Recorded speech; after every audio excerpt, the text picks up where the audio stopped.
This is Hidden Killers with Tony Bruschi. Here now, Tony Bruschi. A Los Angeles grand jury has been hearing evidence. Let that sink in for a moment, because when prosecutors start bringing witnesses before a grand jury, it signals that a case has moved beyond speculation, beyond internet sleuthing, beyond the fog of rumor and counter-rumor that has surrounded this story since September. It means the machinery of justice is grinding forward. In a case like this, the case of Celeste Rivas Hernandez, the 14-year-old girl whose decomposed remains were discovered in the trunk of a Tesla registered to rising star David, D4vd, the machinery appears to be closing in. Let me walk you through exactly where we are and how we got here and what this all means.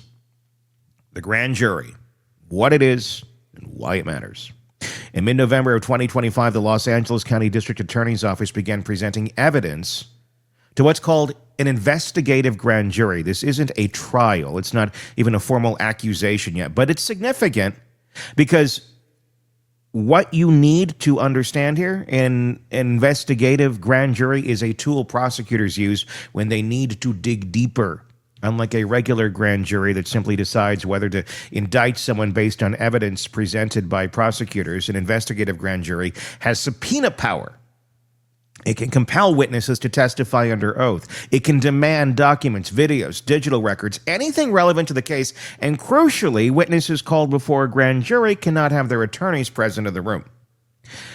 They're alone with the prosecutors and the jury. According to law enforcement sources who spoke with the Los Angeles Times, this grand jury was in session for several days in mid-November about this case. Multiple witnesses have been called. The prosecutor handling the case, Deputy District Attorney Beth Silverman, someone who handles the county's most high-profile murder cases. That's not coincidence. That's a statement. Now, here's an important distinction. This type of investigative grand jury cannot itself return an indictment.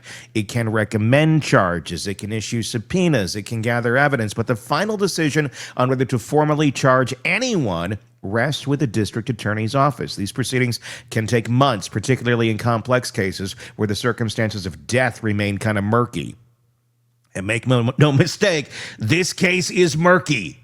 Very murky. Like disgusting, swamp-like murky. So how did we get here? Let's rewind back to September 8th of 2025. And as we do that, in the comment section on YouTube, I want to hear your thoughts on this case. Give me your thoughts. Give me your feedback. Because we read your comments, and I want to hear your feedback, because that helps us determine angles of this case, of what we should be digging into, what your thoughts are, what your concerns are. So please do leave that there on YouTube. If you're not already there, Hidden Killers with Tony Bruschi, find it, and that's where we are. Hit subscribe while you're there. Anyway, let's rewind back to September 8th of 2025. A Tesla Model Y had been sitting on Bluebird Avenue in the Hollywood Hills for weeks. Neighbors noticed it. The city noticed it too. They marked the tires on August 27th, issued a parking citation on September 3rd, and finally had it towed on September 5th. 2 days later, employees at Hollywood Tow noticed something was wrong. A foul odor, flies, they called the police. When officers opened the front trunk, or as you may have heard, the frunk, they noticed a black garbage bag. Inside that bag were human remains, decomposed, dismembered, the body of a teenage girl who had been missing for over a year. Her name?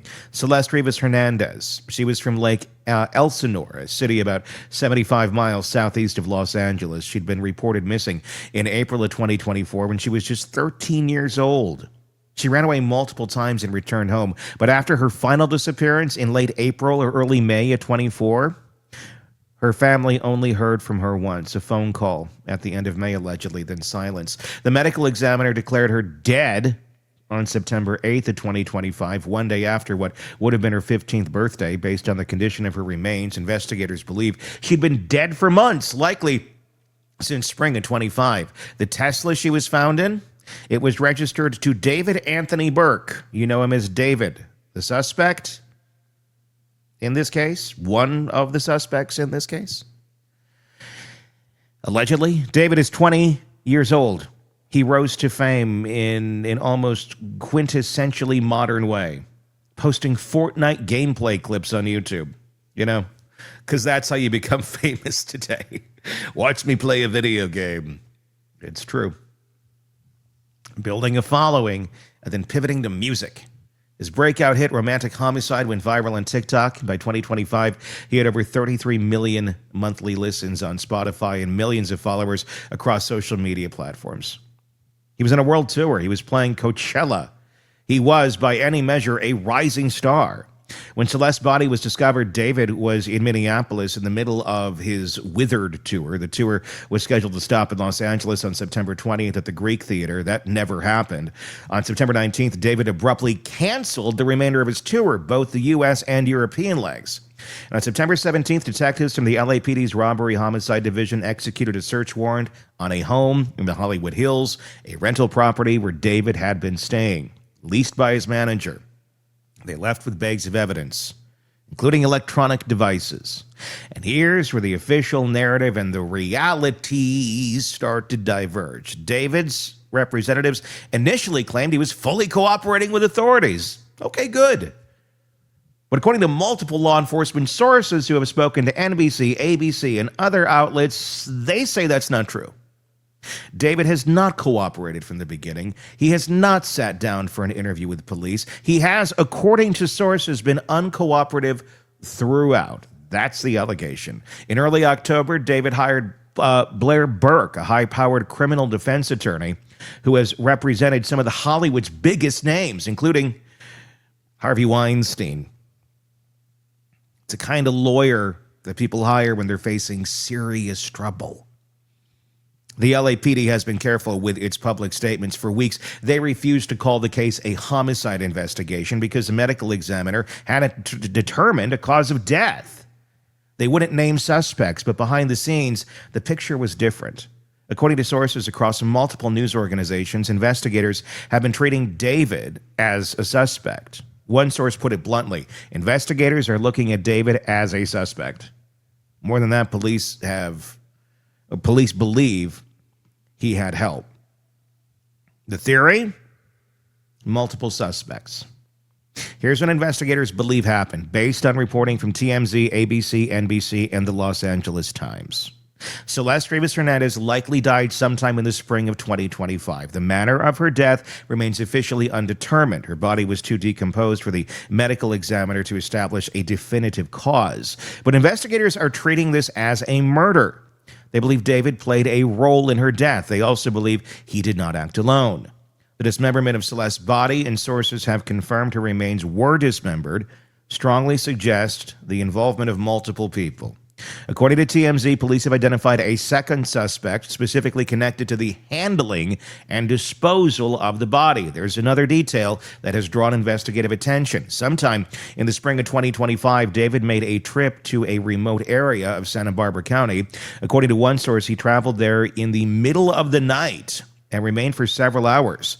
The LAPD has confirmed this trip occurred, but says they have drawn no conclusions about its relevance to the case.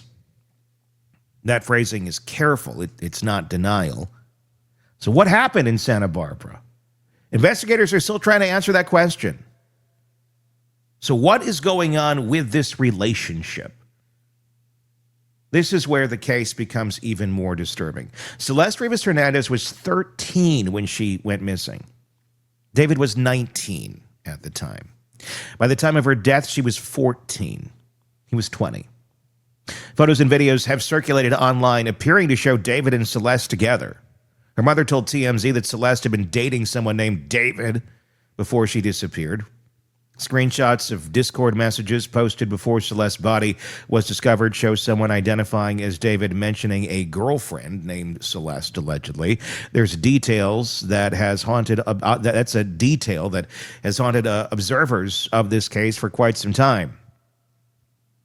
Celeste also had a tattoo on her right index finger that read, "Shh." Getty image photos showed David with a seemingly identical tattoo in the same location. What does it mean?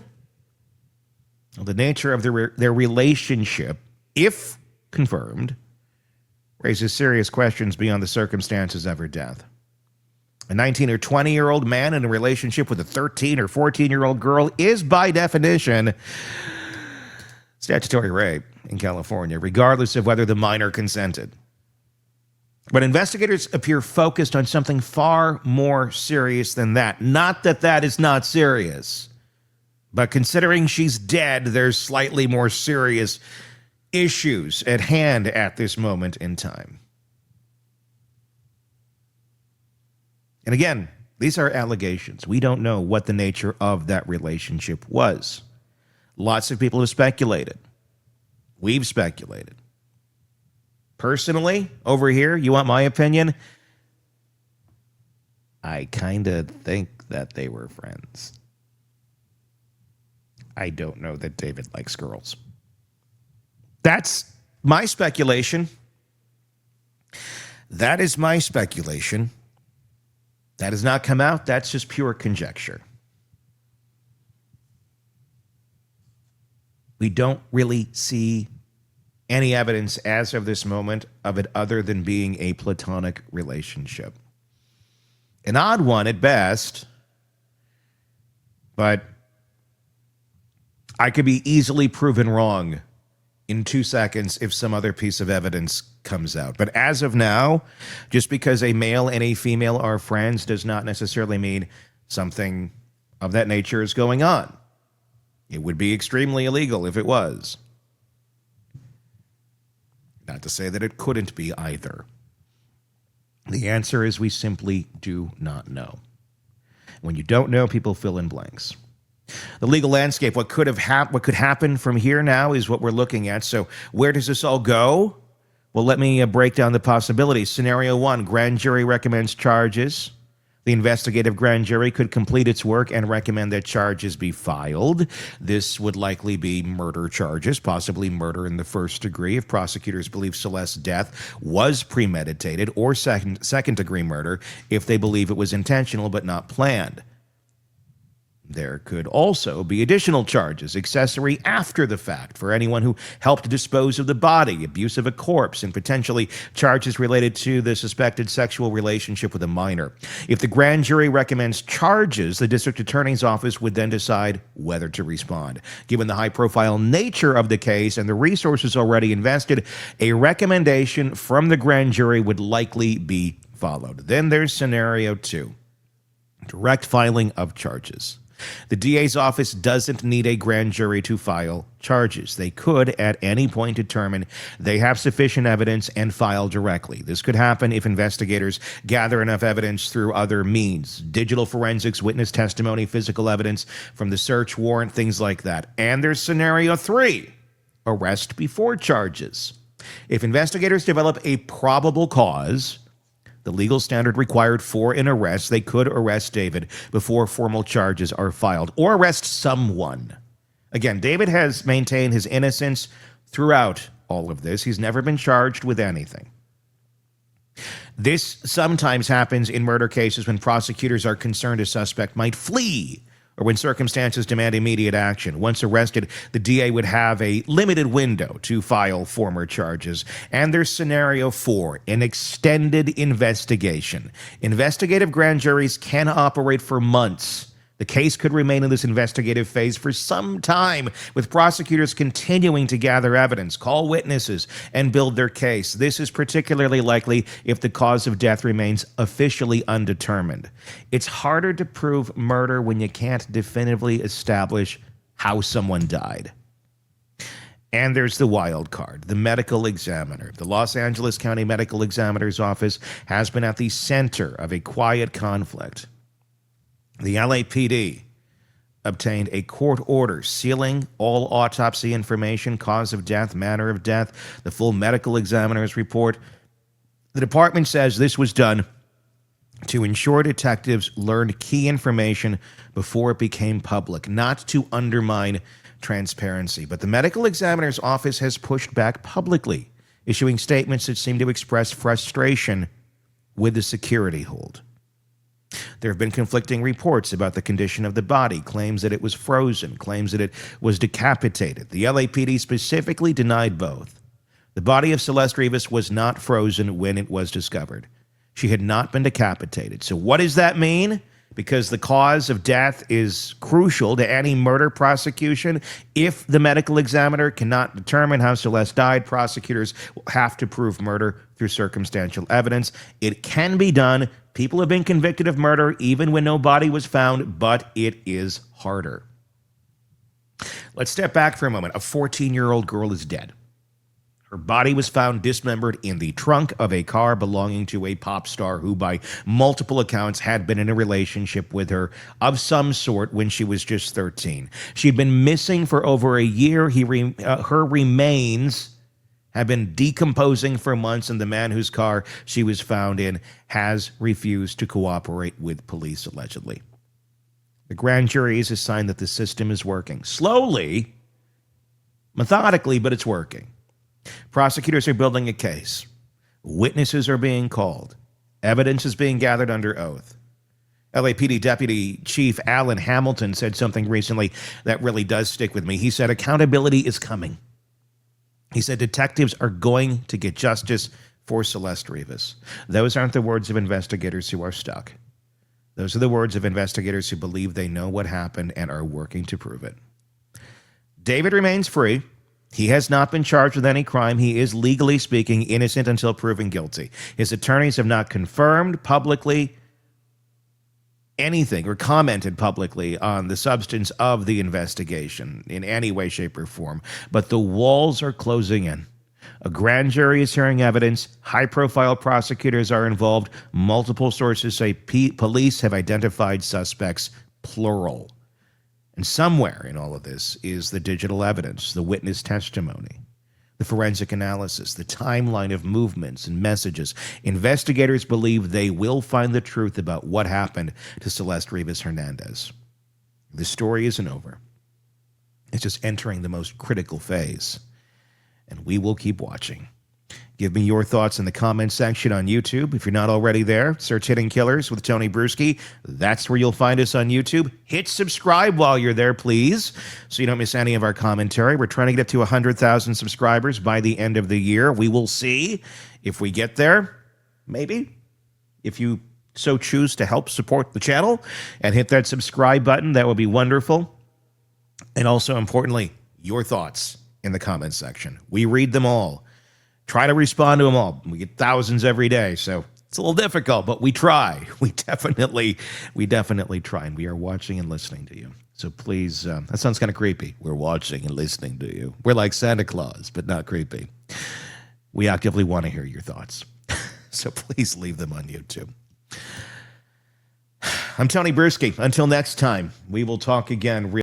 Want more on this case and others? Then press subscribe now and don't miss a moment of true crime coverage from Tony Bruschi and the Hidden Killers podcast.